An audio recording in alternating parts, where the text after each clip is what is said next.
Washington is 2 weeks into fall camp, and we're starting to see the pieces come together for this team in 2025. Zach Durfee is back fully healthy and out there with the first team defense. There's been some impressive summer enrollee true freshmen that we're getting our first opportunity to see up close, and I'm going to start out wide with the wide receivers.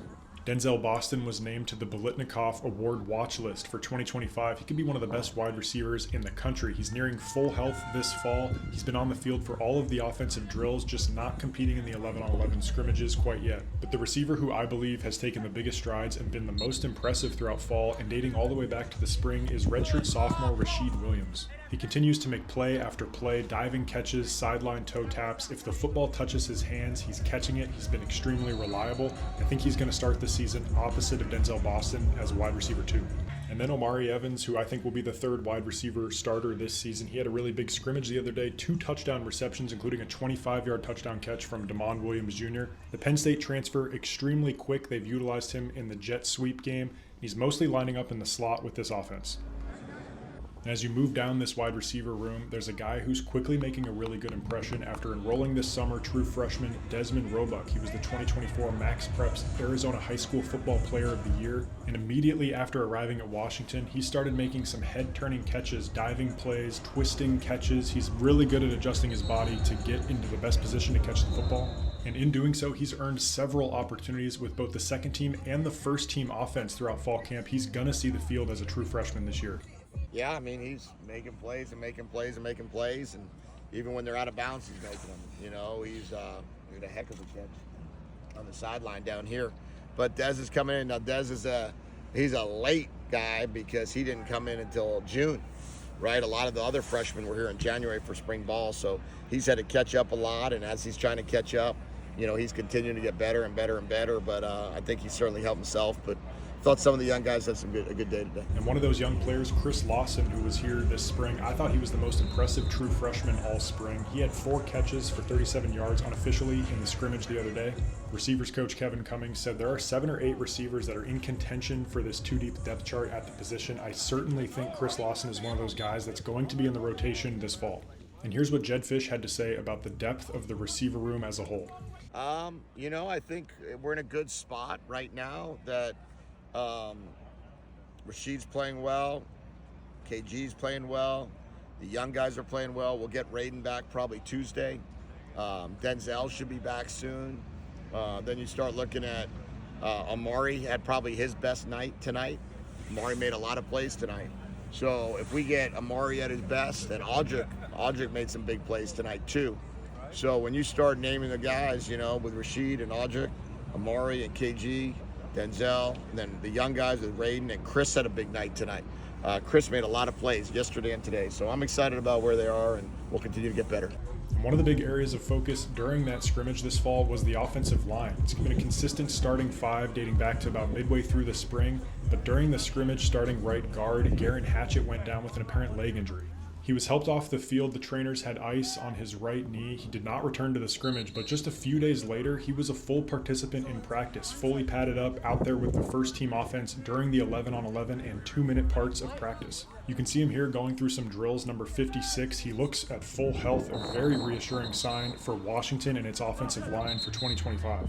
But with Geirean Hatchett temporarily sidelined during that scrimmage, we were able to see a little more of the true freshman offensive linemen that will be in the rotation this fall. That's John Mills and Champ Talealea. And this is what Jedd Fisch said about John Mills after that scrimmage.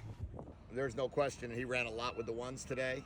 And when Geirean went down for the remainder of the scrimmage, you got Pocky and Mills in there with the left guard and right guard situation.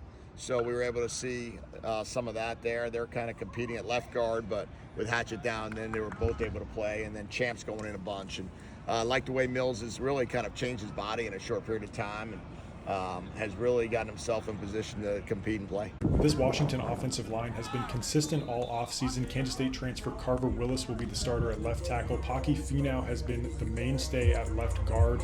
Landon Hatchett at center, Geirean at right guard, and then out at right tackle, it's Drew Azzopardi. Those additional first-team reps for the true freshmen up front are extremely valuable because John Mills and Champ Talealea are both going to play this fall. Yeah, I mean, we had it with Jonas Savanaya did it. Wendell Moe did it for us. And so that was twice. Now, that was in the Pac-12. So it's a little bit different world out here in the Big Ten in terms of the size of the defensive linemen. But I mean, these guys are pretty big. John Mills is a big dude. Champ's a big dude. Pocky is a big dude, and we got a young group of interior guys, but we also have Hatchett, who's got some experience, Geirean, and then our tackles, we got a little more veteran there. So I like the way we're doing it. Moving over to the defensive side of the ball, Ryan Walters' group has been very impressive throughout fall camp. A lot of big plays being made, especially during the scrimmage. Redshirt sophomore edge rusher Hayden Moore, the former Michigan Wolverine, was the clear player of the game in that scrimmage. He unofficially tallied 3.5 tackles for loss, 2 quarterback hurries, and a sack. And Jedfish had this to say about his development at the new position. Yeah, we moved Hayden down to outside linebacker and edge rusher, in the middle of spring last year, and came in here more of a stack backer, and we found a better place for him, in our opinion. He was rushing the passer, and I thought today he showed up. He's also doing a great job on special teams. So he had a nice night and give himself a good opportunity to play 3 weeks from tonight. Another top performer in that scrimmage on defense was linebacker X-Ray Alexander, the transfer from UCF. He unofficially had 1 sack and 1.5 tackles for loss. He's up to 245 pounds this offseason, be a physical rotation piece in that linebacker room. And I believe that linebacker room will be led by these 2 guys right here, Buda Al-Ukta, the Washington State transfer, and Devin Bryant. Ryan Walters is utilizing a 2 linebacker look in his base defense here at Washington, and these 2 guys have been the starters for essentially the entire offseason. And in that scrimmage, Bryant unofficially recorded a stop, a tackle for loss, and a pass breakup. And a couple other players to note that will play key roles on the defense this season for Washington. Zach Durfee is back at full health along the defensive line at the edge position.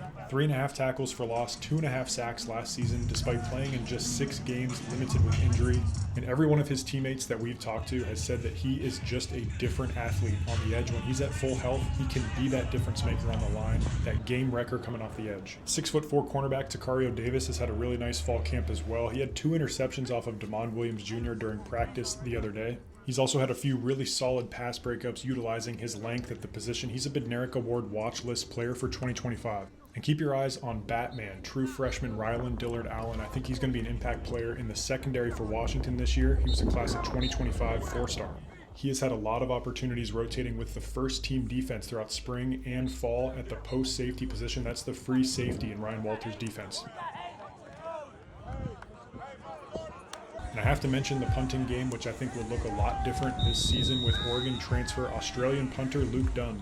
We were able to get an extended look at his punting reps during the scrimmage. He punted 7 times. All 7 were pinned inside the 20, including 1 that went right at the 5-yard line. He can punt both in the pocket and on the run, utilizing that drop kick Australian end-over-end style kick to really pinpoint and be accurate with his punts. And as the 2025 season quickly approaches, be sure to stay tuned for my starting 11 predictions for both the offense and the defense. Those videos coming very soon.